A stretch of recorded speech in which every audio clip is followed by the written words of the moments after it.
दोस्तों, आज की प्रेस वार्ता दिल्ली नगर निगम और दिल्ली पुलिस की खुल्लम खुल्ला लूट और भ्रष्टाचार की कहानी बताएगी। और इसमें आपको ताज्जुब नहीं होना चाहिए कि दिल्ली नगर निगम में भी भाजपा का शासन है और दिल्ली पुलिस यानी कि केंद्र सरकार के अधीन जो आती है उसमें भी भाजपा का शासन है। और आज हम आपको करोड़ों रुपए की एक संगठित लूट, एक ऑर्गेनाइज्ड डिकॉइटी के बारे में समझाएंगे कि कैसे बीजेपी के नेता करोड़ों रुपए की लूट एक संगठित ऑर्गेनाइज तरीके से कर रहे हैं।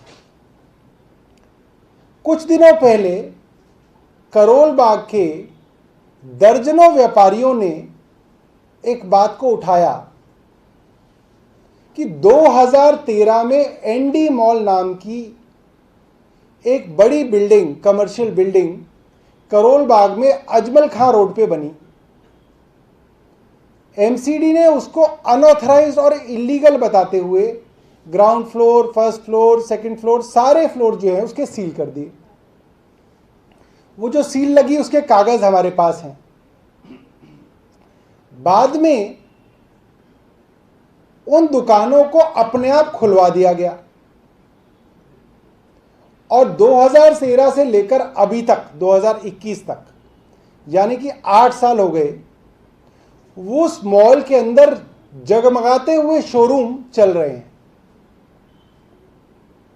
मामला जो नजर में तब आया जब वहां के व्यापारियों ने बीजेपी के बहुत वरिष्ठ नेता हैं, मुझे लगता है इनकी ऑर्गेनाइजेशन में भी जनरल सेक्रेटरी हैं, रविंदर गुप्ता, मेयर रहे हैं, करोल बाग के पार्षद रहे हैं, उनके ऊपर एक बहुत सीरियस एलिगेशन लगाया कि करोड़ों रुपए की वसूली करने के लिए रविंदर गुप्ता जी उनके ऊपर दबाव बना रहे हैं। और जब पूरे मामले के बारे में हमने पता किया तो समझ में ये आया, और इसके अंदर कई दुकानदार हैं जो वीडियो पे अपनी बात कहेंगे।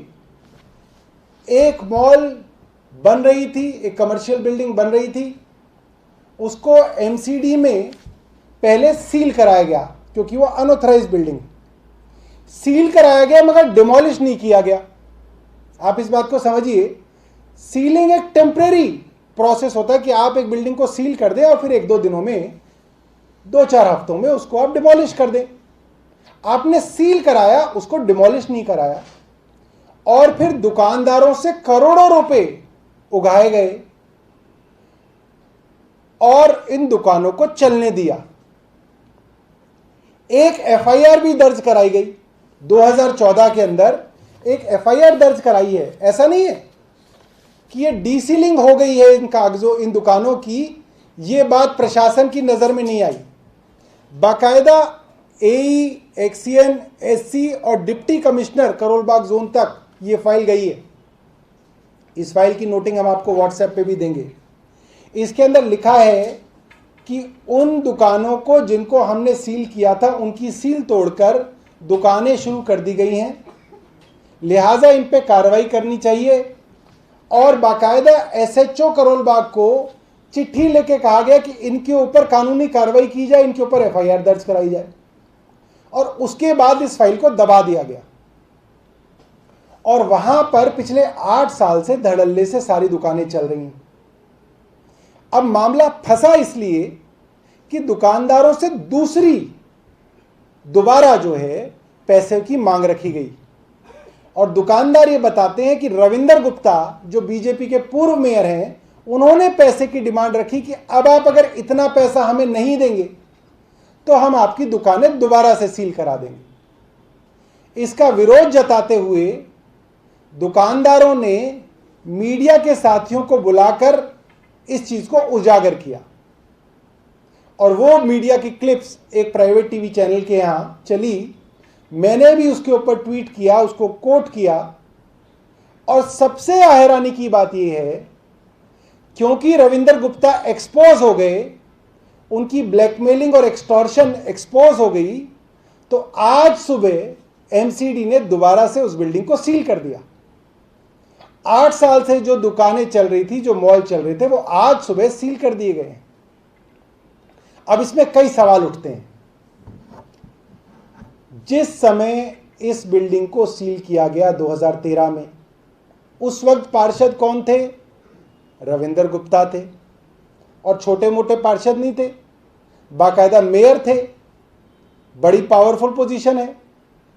मेयर रहते हुए ये कैसे संभव है कि कोई बिल्डिंग सील हुई हो मगर डिमोलिश ना हुई हो? सवाल नंबर 1 हमारा। सवाल नंबर 2, एक मॉल जिसको आपने सील किया, डीसी तक उसकी फाइल गई, फिर उसकी सील तोड़ दी गई, उसकी फाइल डीसी तक गई, एसएचओ को शिकायत गई, एफआईआर दर्ज हुई। तो ये कैसे संभव है कि 8 साल से इसके बावजूद वो दुकानें चल रही थी और कहीं चोरी छुपे नहीं चल रही थी, खुल्लम खुल्ला मॉल में चल रही थी? तो क्या रविंदर गुप्ता को समझ में नहीं आया? रविंदर गुप्ता को पता नहीं चला? एमसीडी के इतने सारे अधिकारी हैं, उनको नहीं पता चला? पुलिस को इसकी एफआईआर दर्ज कराई थी। कम से कम भी पुलिस, अगर बहुत घोर भ्रष्टाचारी एसएचओ होगा तो भी कम से कम उसने अपने आईओ को एक बार तो मॉल पे भेजा होगा कि जा भाई देख के आ जा, सील की फोटो खींच के ले आ, जिन्होंने सील तोड़ी है उनका बयान दर्ज कर ले, एमसीडी वालों के बयान दर्ज कर दे। कम से कम कोई ना कोई इन्वेस्टिगेटिंग ऑफिसर मॉल में तो गया होगा, उसने मॉल देखी तो होगी कि मॉल पूरी की पूरी चल रही है। तो पुलिस और एमसीडी के अधिकारी और भाजपा के नेताओं ने मिलकर करोड़ों रुपए इसके अंदर कमाए, और अब जब दोबारा एक्सटॉर्शन करने का मन किया और दोबारा से ब्लैकमेलिंग शुरू की गई तो दुकानदारों ने इसका विरोध किया, तो अब उनकी दुकानें सील करा दी। मतलब ये खुल्लम खुल्ला गुंडागर्दी, चोरी, डकैती जो है भाजपा इस वक्त दिल्ली के अंदर कर रही है। मुझे नहीं लगता कि इससे गंदा, इससे घटिया रूप किसी भी प्रशासन का आपको कहीं पे देखने को मिल सकता है कि जो दुकानदार आपकी कंप्लेंट कर रहे हैं, जो व्यापारी वर्ग जिन्होंने भाजपा को और आरएसएस को दिल्ली में पाला, इनको लोग घर में घुसने नहीं देते थे, आरएसएस वालों को। व्यापारी वर्ग था दिल्ली का जिन्होंने इनको चंदा देके इनको आज इस मुकाम तक पहुंचाया कि ये लोग आज केंद्र में सरकार चला रहे हैं। आज ये उस व्यापारी वर्ग के पीछे पड़ गए। उनकी बिल्डिंगों को सील कराते हैं, उसके ऊपर पैसा लेते हैं, काम चलवाते हैं, और फिर जब मन करता है दोबारा से बहा मरोड़ के उनसे दोबारा पैसे की उगाही करते हैं। मेरा सीधा सीधा आदेश गुप्ता से सवाल है, क्या ये चोरी दिल्ली भाजपा को नजर नहीं आ रही? क्या वो रविंदर गुप्ता के ऊपर कार्रवाई करेंगे? क्या वो इनके ऊपर सीबीआई की जांच कराएंगे?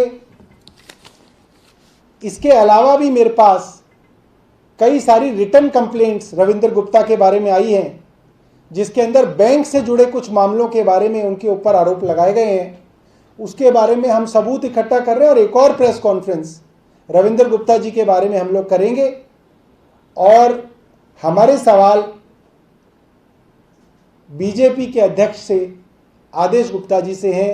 ये जो 5 सवाल हमने किए हैं कि ये कैसे हो सकता है, इसको वो एक्सप्लेन करें, क्योंकि मैंने देखा है अक्सर उनके प्रवक्ता की एक आदत बन गई है, जिस भी भ्रष्टाचार के बारे में हम सबूत दिखाते हैं वो कहते हैं नहीं आम आदमी पार्टी तो ऐसे ही कहती रहती है, और फिर उन पार्षदों को उन्हें निकालना पड़ता है और लिखित में कहते हैं कि ये भ्रष्टाचार कर रहे थे।